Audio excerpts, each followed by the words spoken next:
मेरे मन का आधा साहस, आधा डर थे बाबूजी। कोई भी रचना तभी कालजयी होती है जब उस रचना को पढ़ने वाले या सुनने वाले का अपना अनुभव उस रचना के साथ जुड़ा हो। ऐसी एक रचना है जो मेरे प्रिय छोटे भाई आलोक श्रीवास्तव ने लिखी है और वो पिता पर लिखी है। लिखी उन्होंने अपने पिता पर है, लेकिन जब मैंने ये रचना पढ़ी तो मुझे लगा कि जैसे आलोक मेरे पूज्य पिताजी के लिए लिख रहे हैं। और ये मेरा विश्वास है कि जब आप लोग इसे सुनेंगे तो आपको लगेगा कि संभवतः आलोक ने ये आपके पिताजी के लिए लिखी हुई है। मैं बड़ा पसंद करता हूं आलोक को, आलोक की तमाम गजलों को, नज्मों को, गीतों को, क्योंकि आलोक व्यक्तिनिष्ठ बात नहीं करते हैं।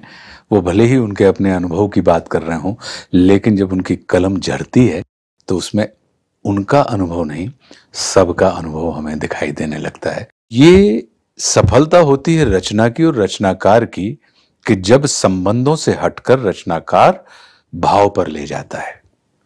तो पिता या माता ये हमारे संबंध जरूर होते हैं, लेकिन अगर देखा जाए तो ये भाव प्रधान चीजें होती हैं।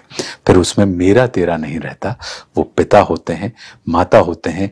इसीलिए माता के गर्भ से बच्चा जन्म लेता है तो पिता की आत्मा से बच्चा जन्म लेता है, इसीलिए उसे आत्मज या आत्मजा कहा जाता है। तो उनकी एक गजल बाबूजी के नाम से मैंने पढ़ी तो मुझे लगा कि ये शायद मेरे पूज्य बाबूजी के लिए लिखी गई है और मैं उन्हीं को स्मरण करके, और आप सुनेंगे तो मुझे विश्वास है कि आप सबको लगेगा कि आप सबके पिता के लिए ये लिखी गई है। तो आलोक लिखते हैं कि घर की बुनियादें दीवारें बाम और दर थे बाबूजी। घर की बुनियादें दीवारें बाम और दर थे बाबूजी, और सबको बांधे रखने वाला खास हुनर थे बाबूजी।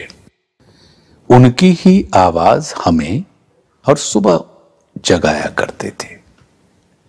उनकी ही आवाज हमें हर सुबह जगाया करती थी। सारे घर का अनुशासन क्या, सारा घर थे बाबूजी। भीतर से खालिस जज्बाती और ऊपर से ठेठ पिता। भीतर से खालिस जज्बाती और ऊपर से ठेठ पिता। अलग, अनूठा, अनबूझा सा एक तेवर थे बाबूजी। और 3 मोहल्लों में उन जैसी कदकाठी का कोई न था। अच्छे खासे ऊंचे पूरे कद्दावर थे बाबूजी। 3 मोहल्लों में उन जैसी कदकाठी का कोई न था। अच्छे खासे ऊंचे पूरे कद्दावर थे बाबूजी। और अब तो उस सूने माथे पर कोरेपन की चादर है। अब तो उस सूने माथे पर कोरेपन की चादर है। अम्मा जी की सारी सजधज सब जेवर थे बाबूजी। कभी बड़ा सा हाथ खर्च थे, कभी हथेली की सूजन।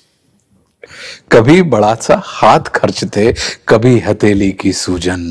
मेरे मन का आधा साहस, आधा डर थे बाबूजी।